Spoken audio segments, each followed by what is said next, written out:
We're asked many times at Joan Milton's, how do you fit a Queen Anne leg onto a frame or a board or whatever you're going to make a stool out of, or on perhaps an existing armchair where you're replacing a leg and you want to fit the legs onto it. For demonstration purposes, I've got a little 6-inch Queen Anne here, and if you notice, all Queen Anne legs are made in 3 parts. There's 2 wings, which are 2 separate pieces of wood, and then the main piece of wood that goes through the middle. In this case, as in many, they're made of a good hardwood. It could be a mahogany. In this case, it's a beech, so it's a good hardwood. But these 2 wings do rely on glued joints. That's something you must remember when you're fitting one. The next thing you have to do is you have to know the position that you want the leg to fit. Now normally, if you're fitting this onto a frame, you want it so that it just lips over the edge of the frame, like that. Not a great deal, but enough so that your braid or your finished fabric will just sit into that, onto the edge of that Queen Anne leg. So you don't want it to recess back, but just very slightly proud. So bearing that in mind, if you take a pencil, the first thing you'll need to know is the position of that leg.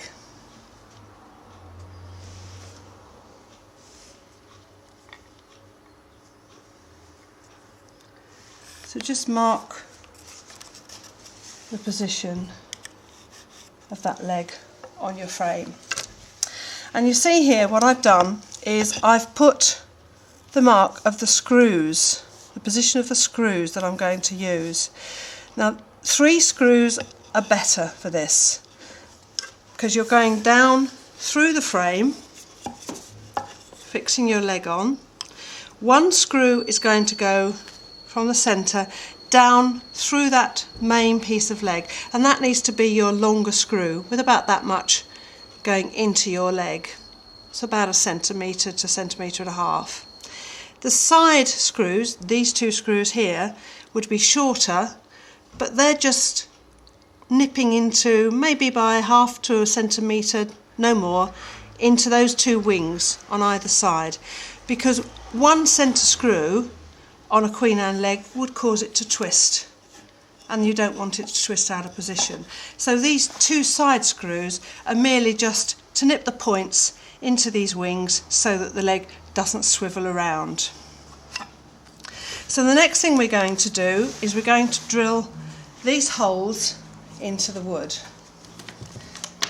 Now obviously you want to keep this upright when you're doing this, because you want your, excuse me, I'm just going to do my health and safety and put my health and safety glasses on.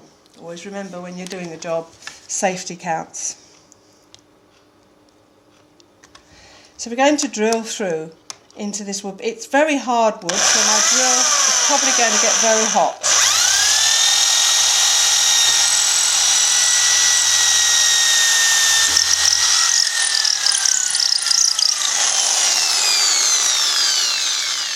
So I have to be careful when I drill all the holes that I don't get the drill too hot. It's quite warm at the moment, so drilling these 3 is going to be quite enough for this piece of wood.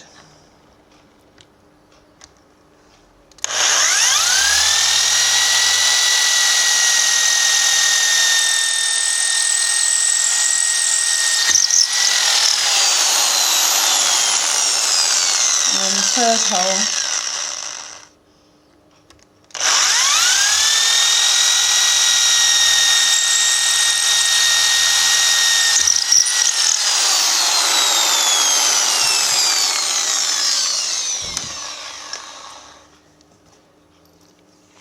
I have my 3 screws that I'm going to use. One, the centre one, slightly longer, and the 2 side screws. And you'll notice that those screws will drop through that hole. I don't have to screw them through into the top hole. The reason being that if I allowed these holes to be too small so that I had to screw these through, as I screw into the leg, I'd be pushing the leg away from the item that I'm trying to attach it to. So the idea is that I want to screw by pulling this towards this piece of wood, and by accessing a hole that a screw will drop through and just doing a small pilot hole into these, I'll actually allow these to screw into that wood, and the screw will pull this against us.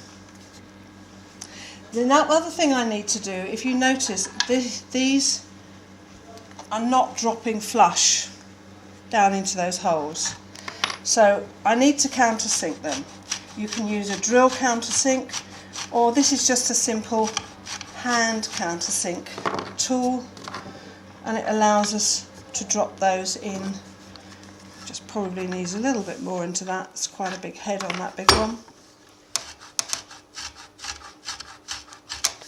It doesn't take much, even in hardwood, to drop that through, and now it's flush with the top, so whatever I put on the top, it's not going to interfere with it, and I'll do the same with those two. We're now going to fix the Queen Anne leg onto this frame.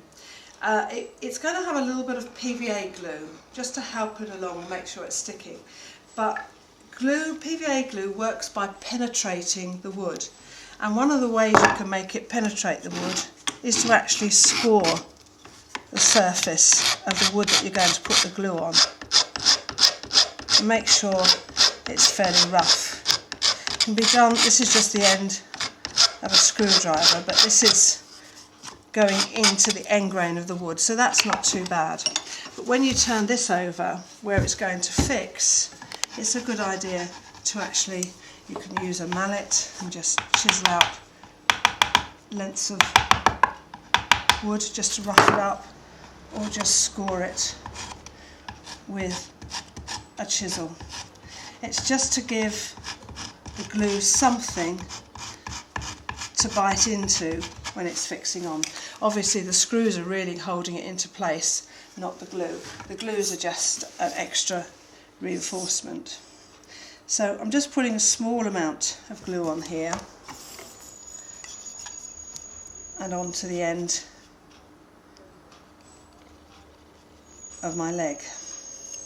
Try not to get too much on here, because this leg, for instance, hasn't yet been stained, and I want to stain it. I might want to stain that a dark colour, and the PVA will act as a sealer and will prevent the stain penetrating the wood. So it might be an idea, if you do want this dark, to actually stain the leg before you put it on. That way you won't have a problem when it comes to getting glue in the wrong place. And then we're going to put this leg into place.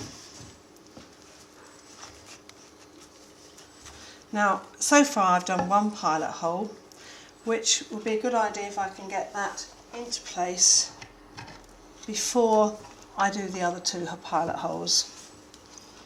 So I'm going to screw that into place first. You can see that's sitting nicely in place. Now the wood glue could hold it there, but we're just going to give it just a little bit of help by putting the other two screws in. Obviously I don't want that to twist. I'm just doing this to allow me to screw the two shorter screws into place.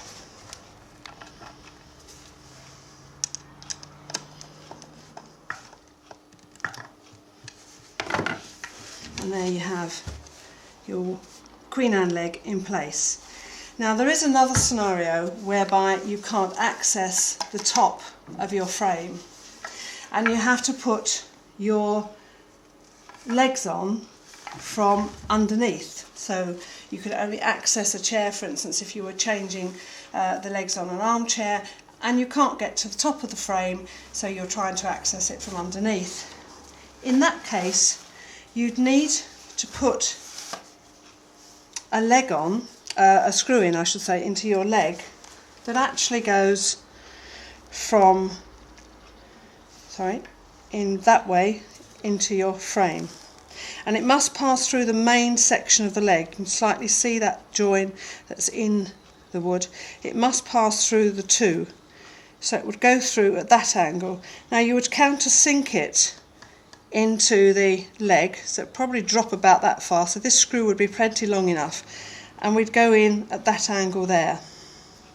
And you'd countersink the screw in here, so it would be going through this way, and countersink it by quite a bit, a good centimetre, almost a centimetre I would say, and then you can either fill that hole with filler to disguise it, or you can put a wooden dowel into the hole, the countersunk hole that the screw goes into. And again, use glue in the same way that I have, and you'll have one that side and one coming in the other side to fix the legs. And that's how you would fit them if you only had access to the bottom of your piece of furniture. All these legs are available on J.A. Milton's site. They range from a 4-inch height up to a 12-inch long Queen Anne leg, and you should be able to find various legs then that would fit your requirements, either the Queen Anne type or the type with a dowel, which I've demonstrated on another film how to fit these, and there are lots of different designs in this type of leg. So you'll either be fitting with a screw or with the centre dowel.